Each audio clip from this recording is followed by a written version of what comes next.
I hope the seminar has been going very, very well so far. And we're very much looking forward to this next session. It gives me a huge amount of joy to be able to be here today.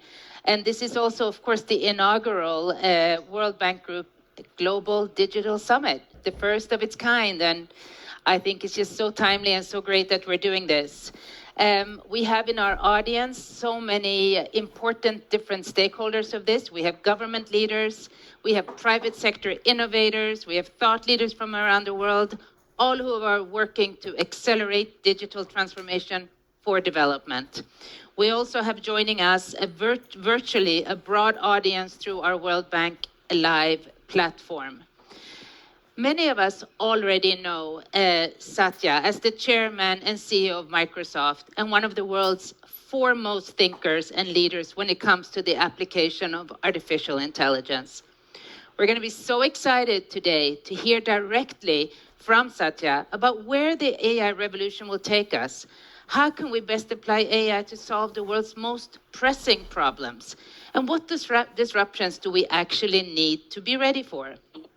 The insights are such a great way to help build on the conversation we're having at this summit and beyond. And we're all working together to make digital transformation for development and to close the digital divide. So this conversation is going to be very, very special. I am so honored actually to be able to take on this role, to have a conversation, have an exchange, and for all of us and for all of you to hear and to learn about it. So, ready to go? Okay, we're going to start. Great.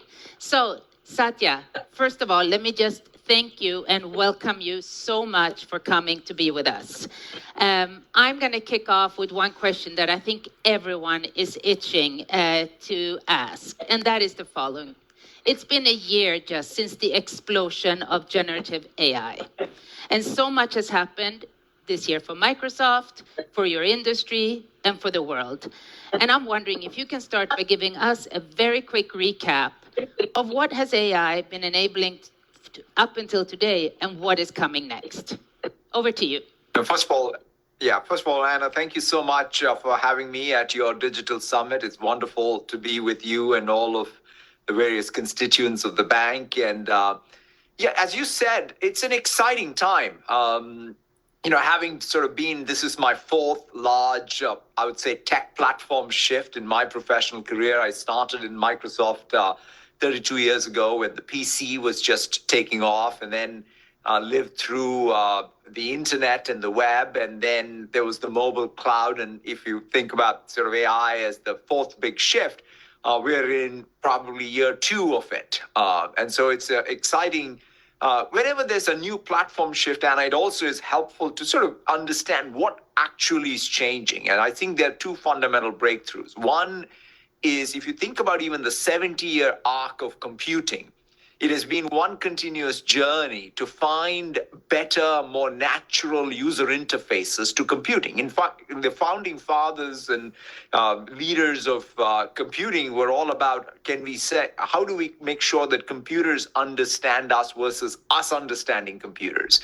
And so finally, with all these breakthroughs of natural language, multimodal, that is speech, text, images, in and out, we have that ability. The second thing also, for the last 70 years, we have been digitizing more information about people, places, and things, and reasoning about these artifacts.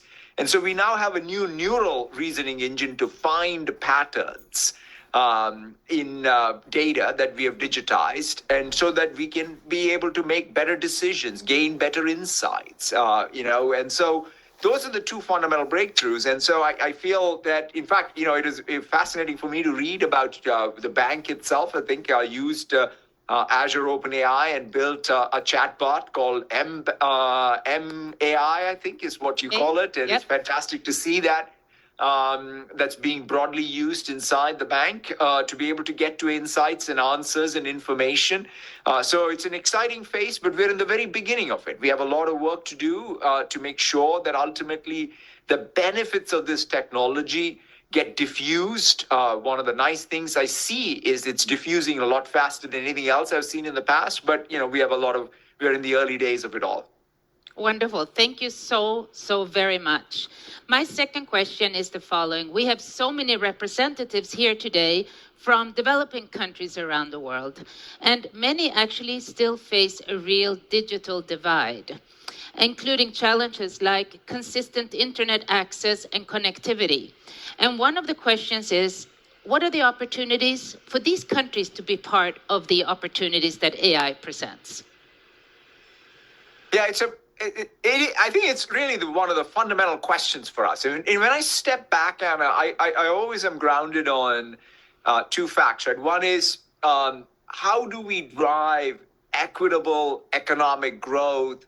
That, by the way, is also aligned with the sustainability goals we have as a planet. And then what's the new technology, which is general purpose technology that helps with that, right? So those are the two. Like technology to me is not an end, but it's a means to that economic growth that's more equitable across sectors, across countries, and what have you. And so if you sort of start there, I think that this technology, as I was referencing earlier, is diffusing a lot faster. In fact, I would say my own confidence on this generative AI age developed when I first saw, for example, GitHub Copilot. That was the first product, in fact, I would say the hit product of this age, when software development we could bring joy back to software development because of Copilot. And then I'll democratize software development. That is, anyone, even in the developing world, we are now able to take what is cutting edge knowledge work, because the world needs more software developers. If the world is going to be a more digital world, when I look at all the GitHub data, the fact is now we have a lot of folks from the global south who are entering the global workforce in some sense, as even in the most elite software developers. So that's sort of one side of it. The other side of it is in January of 23, I was in India. And then I saw this demo, which was sort of one of the most aha moments for me, right? I saw a rural Indian farmer interacting with a bot on WhatsApp that was built by a set of Indian developers, where they put together a digital public good called Bhashani in India, which is sort of a text-to-speech, speech-to-text interface, which the government of India had built, and daisy-chained it with some of the GPT stuff in Azure. And essentially, this farmer wanted to really get to access to some subsidy, a government program. And so the farmer goes and asks the bot saying, hey, I heard about this government program. Can you tell me how can I get the subsidies? The bot comes back and says, you should go to this website and fill out these forms. He then subsequently says that I don't know what a website is, nor do I care to fill out forms. Can you do it for me? Right? And this bot went and started doing that. So to me, it was like the beginning of what I saw is bringing agency to a rural Indian farmer to be able to do more things fearlessly, to have access to services. And then, and in fact, I was back in India just a few months back, and I saw another demo where we talk about, like, one of the things that is, I think, a fantastic scenario is an AI tutor. We now have the ability for every student in the global south to have a personalized AI tutor. But here's the interesting thing. Even in the age of all AI tutors, teachers matter. And so to me, it was fantastic to see a nonprofit organization in India using some of these new AI tools build a curriculum tool for teachers. Because one of the biggest burdens teachers have is how to ensure that they have the best curriculum that can excite students, can engage students. And so with generative AI, we have that tool. So therefore, Siksha is the name of that nonprofit. They worked with Microsoft Research in Bangalore, and were able to create that. So I feel that there is real innovation going on all over the world because of the speed with which this technology is diffusing, the access to this technology, the pricing in this technology, such that I do feel that we have a real ability to create, I think, solutions for some of the biggest challenges in the global south. Thank you so much, Satya. And I must just, as a parenthesis, say I'm just back from India myself, and I have to say I was blown away by the opportunities being created by the incredible level of digitalization and innovation in this space, and you gave two fantastic examples. But you also mentioned something very important, which is using AI for sustainability. And we actually have just a new vision and mission at the World Bank, which is we're going to continue, of course, to double down on ending poverty, but we want to do it on a livable planet. And by livable planet, we mean things like climate change, access to clean water, access to clean air, the sustainability agenda. What, in your view, can AI do for sustainability and for these global issues we're facing?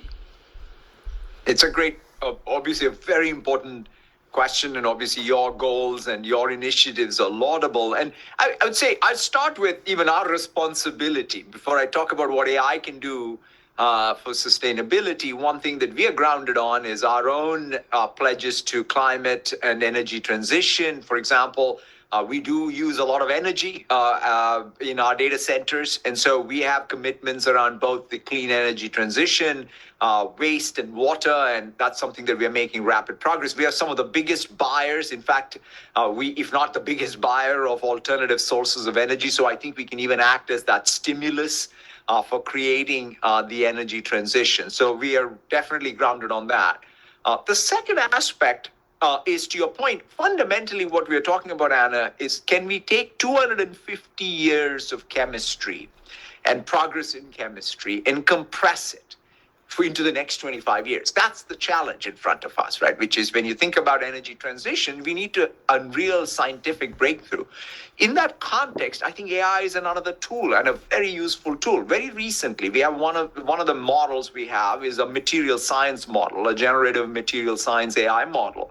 So we used that to come up with a new compound, worked with the Pacific Northwest National Lab right here in our area, and fabricated a new material which reduces the lithium content in a battery by 70%. So it's a small example of an end-to-end process where AI discovery led to new material science that led to a new battery, which of course can play a role in the hands of a battery maker in the energy transition.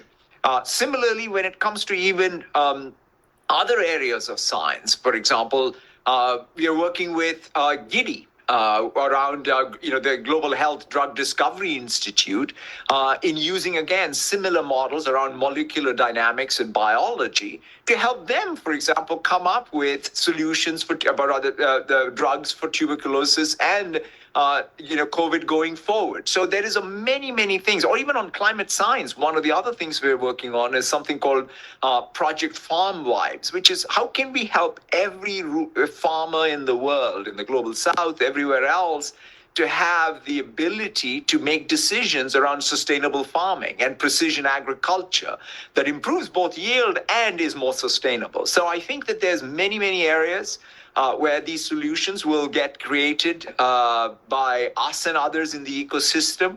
And AI, again, is a tool. It's not an end, but it definitely is a powerful tool that can help us with our goals. Again, wonderful to see AI for good and Microsoft's strong leadership role. I must give a shout out to your work in Colombia. I met with your team there, who's doing some amazing work on the Amazon that we're actually going to try to partner with. So wonderful to hear from you on this. Now, my final question to you, because I know we're so lucky to have you with us for a short period of time, but there's a lot of questions, of course, on people's minds of what are the risks and concerns also that we need to balance with this opportunity, and how do we mitigate them to make sure that we get the benefits to really offset any of these risks? Yeah, it's a very obviously important question. And also, I think it is also important to ask the question right at the beginning, right? I think if anything that we have learned with any of these technological revolutions and shifts is to make sure that we even think about the benefits and the unintended consequences simultaneously. So even though it feels sometimes in the press that it's one side versus the other, I actually think that this is the rich dialogue that is needed always. And I think, there needs to be real maturity even in our, I'll call it social discourse, where it's not about one side jumping on the other, but it's about sort of making sure that there is a real approach that helps us derive the benefits of new technology while mitigating the consequences of any unintended issues. And so that's, I think, the approach we are taking. We have a set of principles. In fact, I laid out some of the responsible AI principles back in 2016, and we have now translated those principles into internal processes, into guardrails, in terms of engineering practices that are part of our products. And we share and we also have oversight and audit and what have you, like any other governance mechanism inside the company. And we share all this with all our customers and partners. So this is just a methodology and a set of tools that are broadly diffused. None of this is perfect, right? We are talking about a new technology where there will be adversarial attacks. And the question is, in the real world, every day you have to learn about the adversarial attack and get better. That's kind of fundamental. And that's where, again, if you think about, say, in the cyber world, what have we done? In some cases, at least, we've had both law enforcement, and ultimately the ability for people to come together to really ensure that we benefit from new technology and some of these unintended consequences are managed. So I think that that's the approach we will have to take even here. Wow, thank you so much, Satya. Thank you so much for spending time with us here at the World Bank Group. Thank you for sharing the insights, all the examples around the world that you're leading on, and we really look forward to this being the beginning of a relationship that we can deepen with you as we also step up our game in this very exciting space. So thank you so much on behalf of all of us for taking time. Really appreciate it. Thank you so much, Anna. Appreciate it. Thank you.